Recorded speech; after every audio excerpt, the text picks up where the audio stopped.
So when you first hop on the call, you'll open the call just normally, right? Hey, Jordan, can you hear see me okay? And the person will say yes. And then you'd go into the first section of the sales conversation, which is the overarching desired outcome. Okay. So we want to find out, what does this person actually want? Because the reason why we want to know that is because it's very difficult to uncover a problem if we don't even know where this person is wanting, right? Because, for example, okay, so this person wants to get more leads and grow the business, and now can start to uncover problems from it, but it's hard to uncover problems out of thin air. Does that make sense? So first going to, okay, cool. Looks like you booked a call about possibly can help with your marketing, possibly can help with your leads. Is that right? And they'll say yes. And then you go into, okay, do you know what you're looking for when it comes to XYZ? And for your guys to say, it's because we're talking about lead gen over here, it'll sound something like, yeah, do you know what kind of outcome you're looking for when it comes to your marketing? Do you know what kind of help you're looking for with your marketing? It will sound something like that. And at that point, the prospect will typically give you one of three different types of answers. Number one, they give you the tangible outcome. And in your guys' case, it'll sound something like, I want to get more leads. I want to get more consistency. I want to get better quality leads. So in that case, now we can move on. Now, if they say something broad like better quality, we kind of know what that means by that, but that could depend on each person, right? So it could mean that leads that can actually afford their services. It could mean that leads that actually show up to the appointments. We don't know that. And in that case, we would ask a clarifying question. And that could sound something like, what do you mean by better quality? And they'll say, yeah, leads can offer our services. All right, perfect. Right? If they say more consistency, what do you mean by consistency? Yeah, like more steady stream of leads coming in. Perfect. Good to go. If they tell you a problem first, because leads may tell you that too, right? Do you ever hop on a sales call and say, yeah, do you know what you're looking for? Or how can I help? And they say, yeah, our leads are just inconsistent. They start telling you a problem right away. In that case, we still want to understand the outcome. So in that case, you can be like, okay, what kind of outcome are you looking for? Right? Or you can also say, well, do you know what can help you feel you need? So that way you don't have that inconsistency. And then at that point, they'll say, yeah, we're looking for this. All right, perfect. You got the tangible outcome. Also, people may say, well, I don't know. Whenever a prospect says, I don't know, the easiest way to get an answer is like, well, if you really thought about it. And then they'll give you the answer. Okay. And at that point, they'll give you the answer, which is, I want more leads, better quality, so on and so forth. And then you move on to the next question, the next section, which is the current situation. Is that making sense so far? Or am I just boring you guys? Let me know in the chat.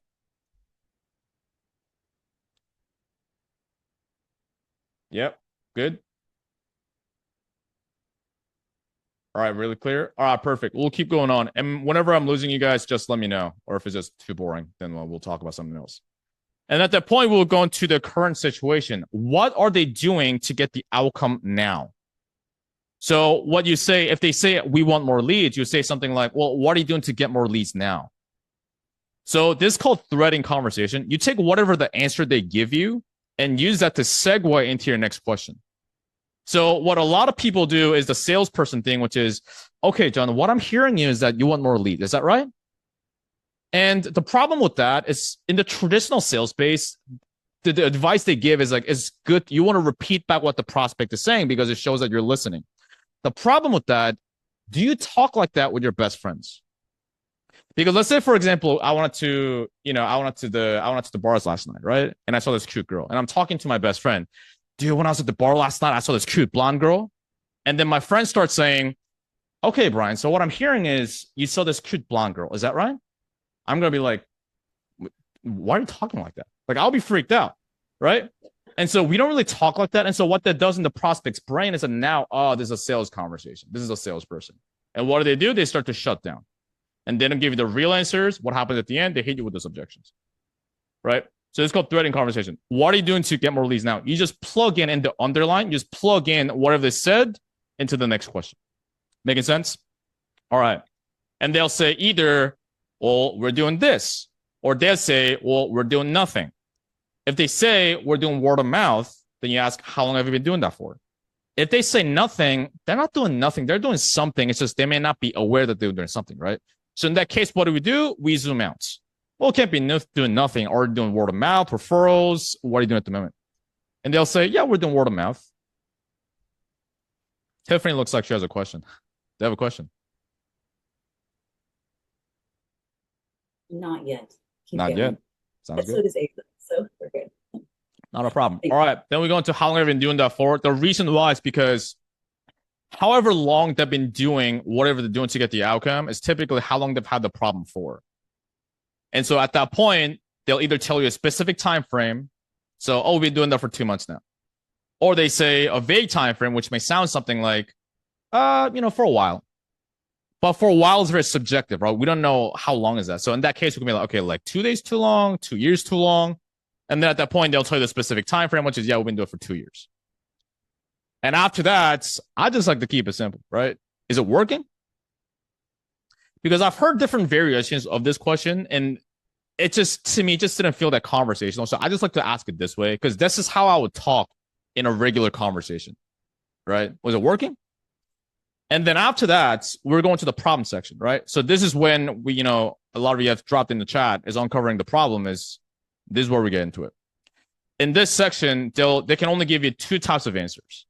Yes or no, or yes and no, which is pretty much the same thing as a yes. So if they say no, then you go into, oh, what's not working? Then boom, you got a problem. If they say yes, okay, what's working about it? We steer them to the positives. The reason why is because we're going to now steer them to the negative. We're going to ninja jujitsu it. If they say, oh, yes and no, well, let's start with the positives. What is working? And then they'll say, yeah, word of mouth is good because we don't have to do much selling. It's pretty much easy sale. I mean, it sounds like it's going all good. Is there anything you'll change about either the way you're getting the leads or, I don't know, I guess the volume or the quality of the leads you're getting from that, if you could? So let's pause there. So this is called a 2 truths question. You may have heard Jeremy Miner talk about it. I think the original guy that came up with this question was a guy named Michael Oliver. But the traditional 2 truths question sounds something like, well, is there anything you'd change about it if you could? And that is definitely one way of asking it. What I found on sales calls is that a lot of times prospects get confused because it's a kind of a broad question. Is there anything you'd change if you could? And so how I learned from a guy like Matt Ryder, for example, is we like to give them 2 different options of what the problem could be. Is there anything you'd change about the process or the outcome? And for what we sell over here with lead gen or marketing, it would sound something like the way you're getting the leads, because maybe the way they're generating the leads is very, it's very annoying, right? Or it's not scalable. Or the outcome. And in this case, it will sound something like the amount of leads you're getting or the quality of the leads you're getting. Because maybe they're not getting enough leads, or maybe they're getting enough leads, but the quality is just not good. And then after that, 1 or 2 things will happen. They tell you the problem, which is, yeah, we're not getting enough leads. Yeah, the leads or qualities are bad. Or they tell you a desired outcome, which is, oh, yeah, we'd like to get more leads. We like to get better quality leads. Now, a common mistake that most people make here is they think that this is enough, so they move on. Now, although this is something, it's still not a problem. I'd like to do this, but what's the problem? Right? And so if they don't realize what the problem is and they don't verbalize it, because they're not telling you, they're telling themselves. Right? And so they're not verbalizing the problem to themselves. Now they don't have much urgency. They don't have much pain to actually spend $3,000, $5,000, however much to actually buy your service. So at that point, depending on what they say, there's different questions you can ask. But one question you can ask is, oh, we'd like to get more leads. Then you can say something like, okay, why not get outcome with whatever you're doing now? So if they said they're doing word of mouth, oh, why not get more leads with the word of mouth? And at that point, what's the only logical answer they can give you? Well, for a good probability, they're going to say, well, we can't. Okay, why not? Well, because word of mouth, we can't really control it. Boom, you got a problem. Right? Another way you can say is like, well, what have you seen in the results you're getting now with your lead gen that has you looking for more leads? What have you seen in your situation that has you looking for more outcome? So essentially saying like, why can't you do that? And at that point, they'll tell you a problem. And at that point, what we want to do is we get the problem, we take the problem and we go into, okay, how is that affecting their business? Because not getting enough leads, not getting good quality leads, that is something, but it's still surface layer. Like, why is the problem a problem? So different ways you can go about it. So let's say, yeah, we're not getting enough leads. What do you mean by that? And they'll say, oh, we're only getting like this amount of leads per week. Okay, how long has that been going on? The reason why you want to ask how long is because when you attach a time frame to a problem, it agitates the pain. It adds more urgency. If someone has a back pain, for example, and then you go, how long have you had the back pain for? Like 6 months now.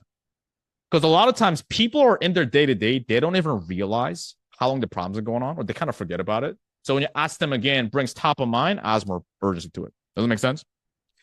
So after that, they'll say a time frame, right? 2 months. Okay. And at that point, depending on what they say, you can say, oh, I mean, you're not getting enough leads for the business. I mean, what's that doing to the business? You can say, well, what does that do? Or you can say, well, what's that doing to the business? You can also ask, I mean, how's it affecting the growth of the business? So you see, there's different ways of asking the question, which is why you want to have different, it's called conversational flexibility. Different ways of asking the same question in different ways. And so at that point, they'll say, well, we haven't been able to grow. We've been stagnant in the business, or we've been losing money. We've been barely breaking even. They'll give you one of those, right? At that point, that's good enough. We move on. Right? And by the way, as a side note, which is why you want to understand the purpose of each question on your sales script. What is the objective you're trying to accomplish from every question that you're asking that are coming out of your mouth? Because questions are not the objective. The answers we uncover from the prospect is the real objective. Questions are simply a means to an end. And so if the prospect already answered, then you don't ask the question that already answered. Right? Because if you already asked the question that they already give an answer to, they're going to feel like you're not really listening. Vice versa, you ask a question, they don't really answer it, or they don't really go deep enough, then you got to ask probing questions or re-ask it until they do. Which is why you want to know, okay, what is the outcome I'm trying to uncover from each question? What does it sound like for what I sell? Okay. After that, you go into, okay, but I mean, why even maybe get some outside help with getting more leads instead of just, I don't know, insert whatever the alternative option could be. And so if a common objection you get, for example, right now is, well, I guess, we'll just try to figure this on our own. Then you would pre-handle it here, right? But why maybe you get some outside help with getting more consistency with the leads rather than just, I don't know, just like try to figure this out on your own. But you're asking a very confused tone. It's like, why not just do that? And the whole purpose of this question is now you have them say, because that'll never work. I don't know how to do it. That'll be too slow. And so what does it do? This pre-handle is the most common objection you typically get. Instead of trying to handle it at the end. Does that make sense? All right. Yeah, Colton has a question. What's up? Yeah, so on that one, and I think you kind of addressed it with like the tone, but a lot of times people will just give me like funny responses back because they're like, "What do you mean? Like, do you not want to sell me? Or like, do you not want me to buy your services?" Like when I ask that question, How do you ask it? I think it's like you just have to have that tone because I'm probably not saying it appropriately. Okay, so say it like how you usually say it. Um, s- let's see, pull it up here. I mean, I guess that could be some trouble. I mean, but why look at, getting more leads to get more projects instead of just doing what you're already doing? If you ask it like that, you may get that response. Do you know why? Because the tone. Yeah, because I know Colton, we talked about, but you're quite monotone, right? Right. So you want to have like a more confused, like, why not do that? You know what I mean? Because if you say like a monotone way, it doesn't really hit them. It's like, okay, I mean, do you want to sell me or not? So, which is why we went over the sub communication in the beginning as a caveat, because you could have the exact same scripting, but depending on how you ask it, you can get a two totally different response. Yeah. So try that right now, Colton. So yeah, but why maybe get some outside help with getting more leads instead of just, I don't know, maybe try to figure this out on your own. But over exaggerate your sub communication to the point where you're going to feel fake, but over exaggerated. Okay, try. Yeah. So, I mean, I guess like why look for possible outside help rather than 20 just, I don't exit, know, trying to 20 exit. figure it out yourself? Colton, 20 exit, 20. I mean, why maybe get some 20x. outside help? Yep. I mean, why look at possibly getting some more outside help or getting possible outside help? 100 exit. You're still here. You need to over exaggerate. You know why? Because, so I call it the snapping point. So in the beginning, you're here, right? In terms of like your tonality level. If you're landed here, you're trying to get to here, because you trying to get to here, you'll land here because right now you're monotone. Making sense? Uh-huh. And so it's gonna feel very fake. Trust me, I've been there. In my country, we don't do these things, right? We don't smile at people, like I told you. So it's gonna feel very weird. But it's not that it's fake, it's that your body's not accustomed to it. It's like when you go to the gym for the first time, your muscles feel sore. It's not that working out is fake. It's just that your body's not used to it. You know? So try that again, but really over exaggerate it. Yeah, but I mean, why maybe get some outside help with getting more leads instead of just, I don't know, maybe just trying to figure this out on your own? Try. Let's, yeah, so I Over mean, exaggerate, why just look at let go. like how what's your advice? Like I'm trying to already. Just because over exaggerate, don't worry about the people here. I know this is an uncomfortable environment because there's like, I don't know how many people in here, like 20 people or something like that. But it's a judgment free Uh-huh. environment. You cannot fuck up. This is training, right? So just be But do like, you like recommend using your hands like to that'll exaggerate help. more or That'll help for sure. yeah. Yeah. So I mean, why look at possibly getting outside help rather than I don't know, just trying to figure it out yourself? In the end, better in the end, more upward inflection. Why maybe get some Mm, outside help with getting more leads instead of just trying to figure this out on your own? On your own, upward inflection. Try that again. yeah. So yeah, I mean, why look at possibly getting some more outside or getting outside help rather than just I don't know, trying to figure it out on your own? A lot better, but it's not gonna just happen after one call. You need Right. to keep doing it, but you do need to 100x your tonality because right now, even for you right now, you might feel uncomfortable, right? It feels pretty uncomfortable, right? Yeah, I mean, it just feels like you're faking it. Exactly. And so it'll feel like that, like we talked about. It'll feel fake. I'm like, am I doing too much? To other people's eyes, no.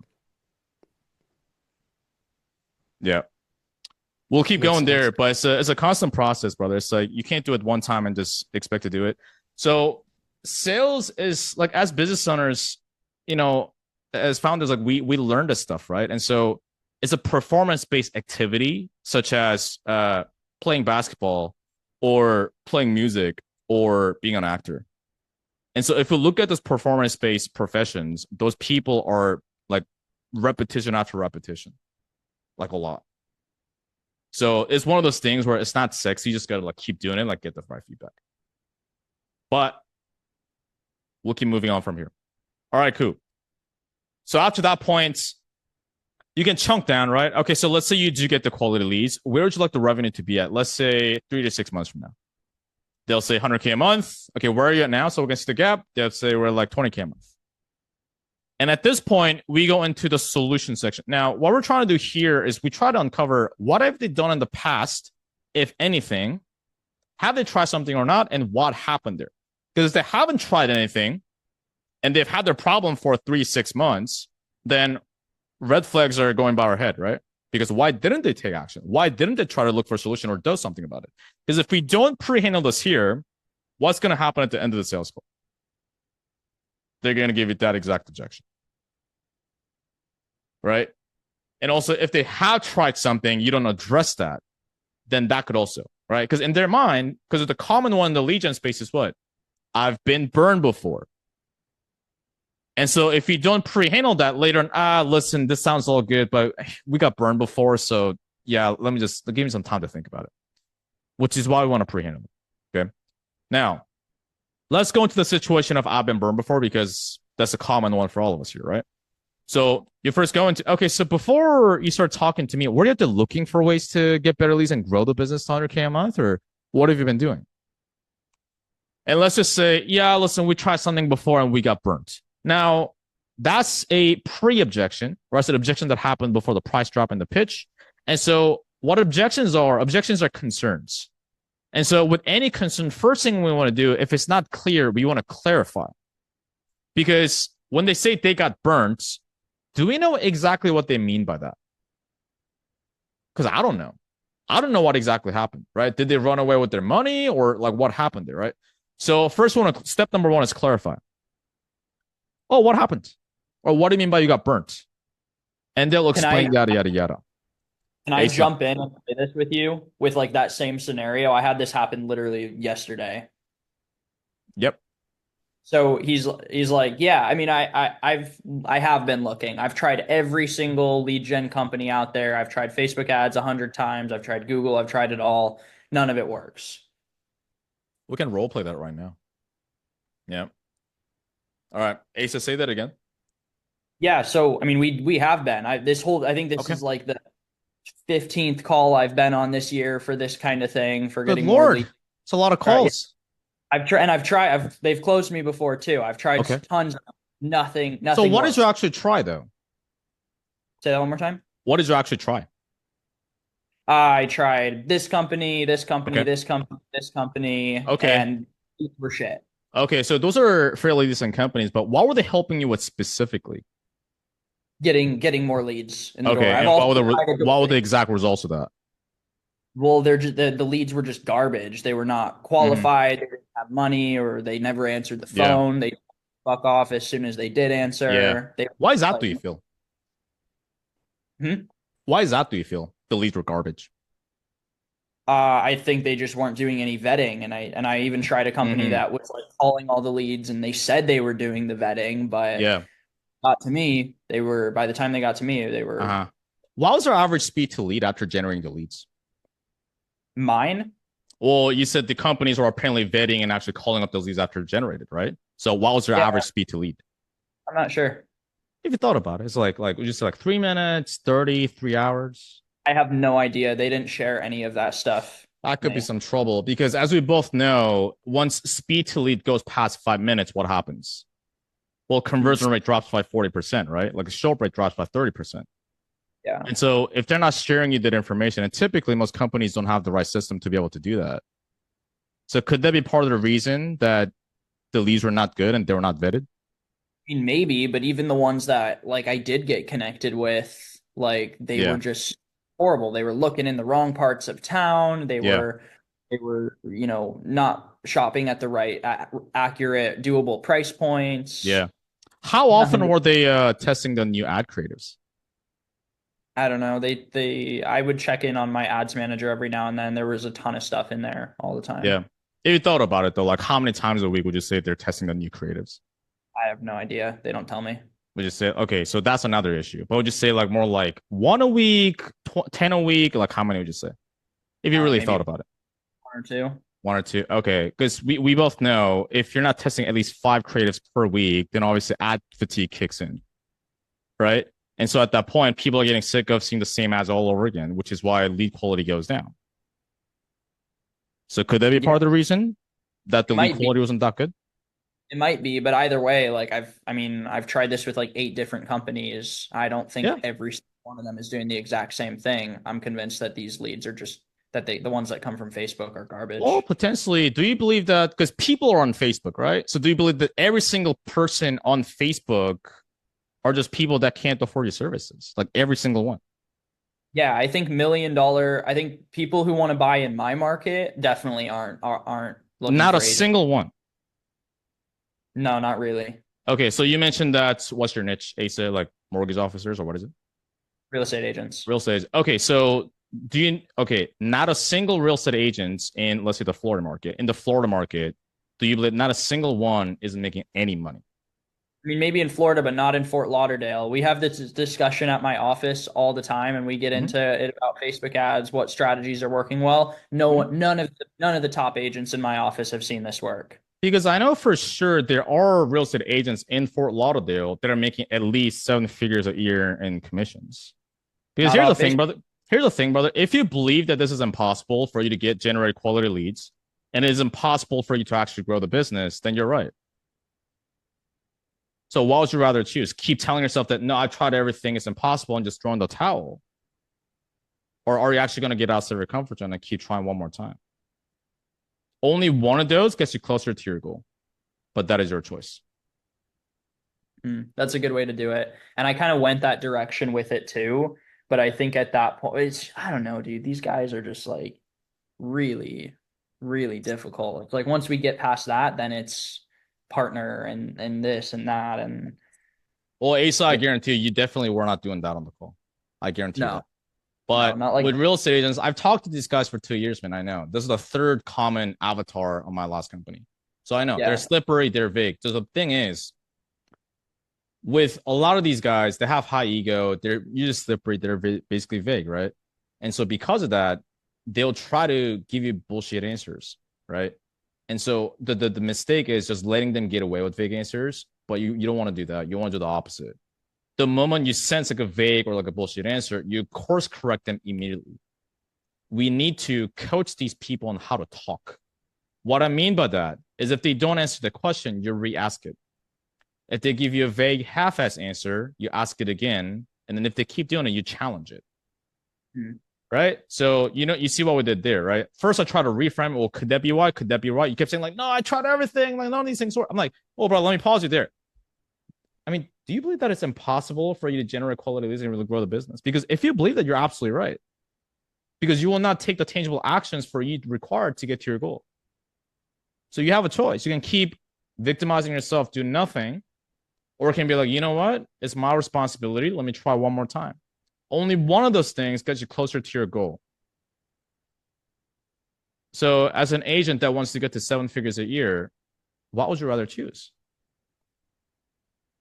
And so the only logical answer at that point is like, well, I got to keep trying one more time. But why though, man? Like, you don't have to. Like, these things are difficult. Like, you got these 15 things that don't work. So why not keep throwing the towel? Yeah. Oh, I need to keep going, because now they start to tell themselves why they need to keep going, right? So before going any further, brother, because if we can help, we can. If we can't, we can't. But if you believe that it's impossible, there's nothing we can do. So how do you feel like your perspective on that needs to change? That way you don't have to keep dealing with the up and down in your business. And they'll say, yeah, I need to let that go. I need to keep trying new things. Yeah, we both know you need to. But the question is, are you willing to? And they say, yeah, I am willing to. Okay, but why though? And they keep telling us why. Yeah. I love it. It's great.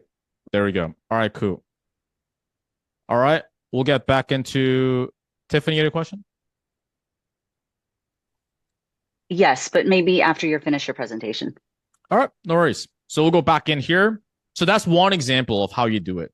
But the key here is, again, we do not let these prospects buy into their own limitations, because us buying into the limitations is not giving them value, because they have been doing that however long for they have the problem for.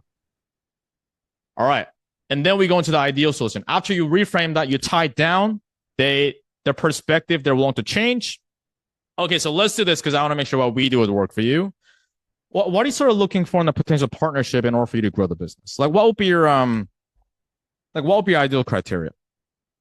So what we're doing here is, what is your ideal solution, ideal criteria in a solution? The reason why is because later in the pitch, we're going to use this information to tailor this pitch, and they're going to feel like that's exactly what I'm looking for.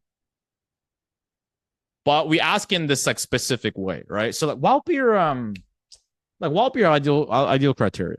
You don't have to act exactly the way I did, but I usually say like I say the on purpose.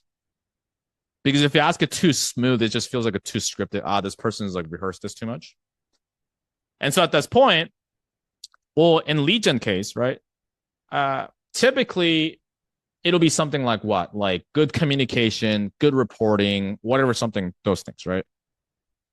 And so if they say they don't know, then you can start to like basically to help them what their ideal solution is, right? Like, for example, right? If we basically, took your money and never talked to you ever again after 90 days, is that good for you? Or do you feel like you need some maybe like weekly check-in and some reporting? And every person is going to say like, well, yeah. So, okay, cool. And that reporting, why is that important to you? And then typically they're going to say, oh, because in the past we didn't have that, or because in that case we can see where our money's going, yada, yada, yada. Right? So after that, this is where we go into the desired situation. So the desired situation is after they solve the problem and after they get the business to where they want to go, like how would things be different? Like what's the payoff here? So let's just say, you're able to get the consistency of the leads and get the business to 100K a month. What would that allow you to do that you can't really do right now? And don't tell me the obvious of just growing the business. And so let's break down what we're doing here. So after they get the thing, which is the consistency of the leads, 100K a month, what would that allow them to do? Right? First, we can go into the business. What would that allow them to do in the business? Aside from insert obvious non-emotional thing here. So depending on the market you talk to, what I found when I was selling B2B is people would say, oh, just keep growing. And in my mind, I would go, no shit, Sherlock. But because, yes, you make more money so you can grow. Duh. So what we do is we insert the obvious thing here so we don't get the non-productive answer, aside from the obvious of just growing. But you say in a playful way. And so at that point, they say something like, oh, we'll be able to do this and this and this. Maybe they say something like, I don't have to work so much. Well, how many hours a week are you working now? And they could say something like, oh, like how many hours am I not working? Okay, look, how many hours? Well, I don't know, like 80 hours a week. That's all right. You're a single guy. And so when you can clearly tell that they're not a single guy, when you say that, it's a good takeaway. The reason why is because it's all right. You're single. No, I got a wife and 2 kids. Oh, okay. That could be some trouble. Now, what does it do? It sees more doubt and pain because now they're working 80 hours a week. And then, no, I got 2 kids and a wife. Could be some trouble. I mean, how old are the kids? One's like 5 and one's like 7. The reason why we want to ask, whenever they have kids and they bring up the kids, when you ask how old they are, it brings up more pain. Because to a parent, their children are pretty much everything. Right? And so they're like, well, one's 5 and 7. Oh, you're in the thick of it. They're like, yeah, I am. Okay, so you working 80 hours a week. I mean, what's it doing to you being able to spend more time? Well, I can't. So what have you been missing out on with the kids or with the missus? Oh, I haven't been able to show up to the soccer practice. I haven't been able to do, show up to the dance recital, yada, yada, yada. Well, I mean, brother, they only have one childhood. So, you missing out on their dance recitals, I mean, like, how does it make you feel as a father? And so now they're like, yeah, I've been feeling guilty, yada, yada, yada. This is if they brought it up. You don't need to force these conversations, but if they already brought it up. So what you want to do is sales conversations are, I mean, all conversations are like that, but also sales conversations. It's kind of like you're going with the flow almost. So you don't want to have the conversation that you want to have. You want to take the material they're giving you and just use that and steer to where both of you want to go, if that makes sense. And so at that point now, because if you ask in the beginning, right? Leads have been up and down. What's that doing to you being able to not spend more time with your kids? In the first 5 minutes, it's going to be a bit too much. Right? But as the time goes along, at this point, we're about 15 to 20 minutes in the conversation. We've challenged them a little bit. They trust us more. We're probing deep into it. They're opening them more. At that point, they're more likely to give us more emotional answers. Right? Okay, Marco. So I have a question, but I can ask you after this presentation, like Tiffany, if you want. Is it related to this specific topic or is it like just in general? No, like this is about sales and like offers and like I have a question for my friend who is in this group, but he can be on this call because he have something like sales call or something like that. But he have a question for you. And question is how you handle a commission type of deal objection. Okay, with the general type of questions, we'll go after this. But if anyone has a question specific on this section, then let me know. Yeah, Asa, is it on this one? No. This is like, yeah. Yeah, Asa. I'm good. Nope. All right, cool. We'll keep going. They may also say something like, well, we can open up other locations, yada, yada, yada. Right? So you expand on that. And let's go into the example of what we just went over, right? So them being able to spend more time with their kids because now they can hire more staff and whatever. So what you do is now you visualize and you go into the emotional outcome because we went into the tangible outcome. Tangible is them being able to like show up to their kids like soccer practice, so on and so forth. Now we're going to more emotional. So you being able to do that, I mean, you being able to be that father, showing up to your kids' soccer practice, going to the inside, look, how would that make you feel? Or what would that do for you? So you got to be calibrated with the conversation. When I say calibrated, you got to be able to read the room a little bit. Because if you get like a very logical, like A-type based person, then like how would they make you feel doesn't land that well because they're like very like, oh, right? But like, what would that do for you? That's a more like, it'll land better with those people, but it gets the same outcome, which is like, yeah, that'd be great. Great in what way? Da, da, da, da, da. Right? And with the current lead generation process you have in place now, how close are you to being able to do that? And they'll be like, not close at all. The reason why I put this question here is because typically what you'll find is when you build them up a lot, it's like, oh, once you solve this problem, like how things be different in your business, in your life, how things be different, they'll be amazing. You bring it up, And then later, if you try to take it away, but what happens if you don't? Then they try to fight you on it. So what they say is like, oh, that's never going to happen. Oh, that's not an option. You ever have that happen? So the reason why is because it's too abrupt for them. Like you built them up so much, you try to take it away, they're almost like denying reality. So what this question does is it brings them back to reality. So we build them up, and with the current lead generation process you have in place now, how close are you to being able to do that? Boom, not close at all. If you need to seed more doubt with this person, you ask why not. But if it's already clear, you can just move on. Well, because we don't have the lead generation process in place, yada, yada, yada. And then we go into the cost of inaction consequence. So, I mean, what happens if you, so the framework is this, what happens if you don't achieve outcome or problem continues? And how you ask that depending on the prospect, because Taylor Welch calls something called the buying pocket. And we've all heard from Russell Brunson, right? And Tony Robbins. There are people that are running away from pain, and there are people running towards pleasure. And so typically, people that are running away from pain, you can sense that, right? They're not able to pay bills or their business is falling apart or whatever it may be. Those are people like, running away from pain. In that case, they can be like, I mean, so what happens if you don't do anything about this? You keep working 80 hours a week, keep missing out on your daughter's dance recital. What happens then? And the other type of people is they're already like, they think they're doing pretty good. They're making like already like their bills are paid. Their basic needs are met. If we go back to the Maslow's hierarchy, their basic needs are met.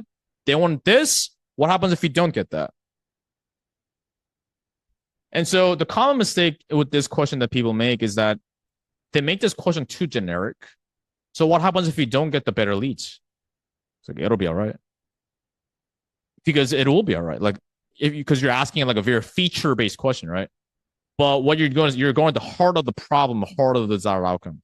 What happens if you don't do anything about this? You keep being the father, keep not showing up to your daughter's dance recital for another 5-10 years. What happens then?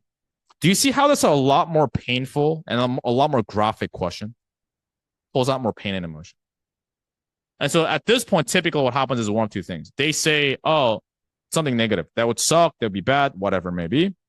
Or they may still say, I'm not going to let that happen. That's not an option. If they give you something negative, like that would suck, how so? And they expand on it. Another probing question you can ask is, well, what would the day-to-day ramifications be? And then now you're making the consequence more visual. Now, if they say, I'm not going to let that happen, then what you do is you do not let them get away with bullshit answers. So you say something like, oh, you have so far. And then you pause. So, brother, all due respect, but you have so far. So what happens if you keep letting it happen? XYZ problem continues. Because it's true. They have let it happen.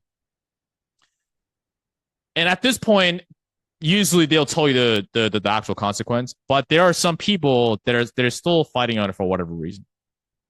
Oh, that's not going to happen. At that point, you can give a quick analogy to drill the point home. So the one usually I say is, have you ever seen people getting out of a burning building? Well, they say, well, yeah. And are they walking or running? They say running. Why? Well, because they don't want to die. Right, because they understand the enormous consequences of their inaction. Because humans don't run as fast as they could unless they have a reason to.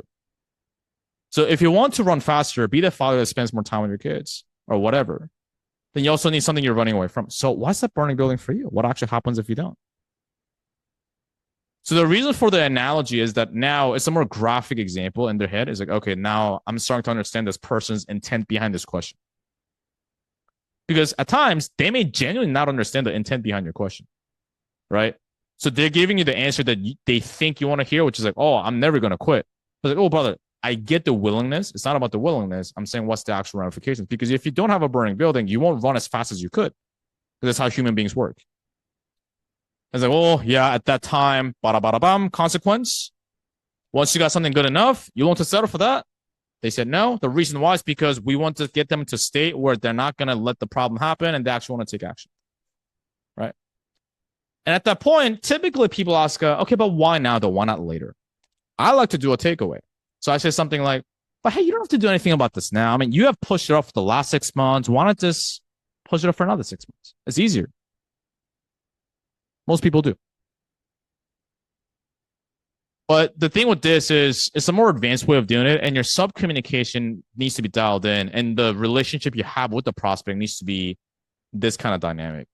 But because if the way you talk is very like, let's say corporate, for example, very formal, then if you try to pull this out, it's gonna feel like the prospect's gonna feel like they're talking to a different person. And so that's why you want to be calibrated. At that point, they're like, oh, I need to do something about this now. But why now though? Why not just later? When it's more convenient. Well, because if I don't do this now, I'll never do it. What are we doing now? We're trying to prevent the think about objection.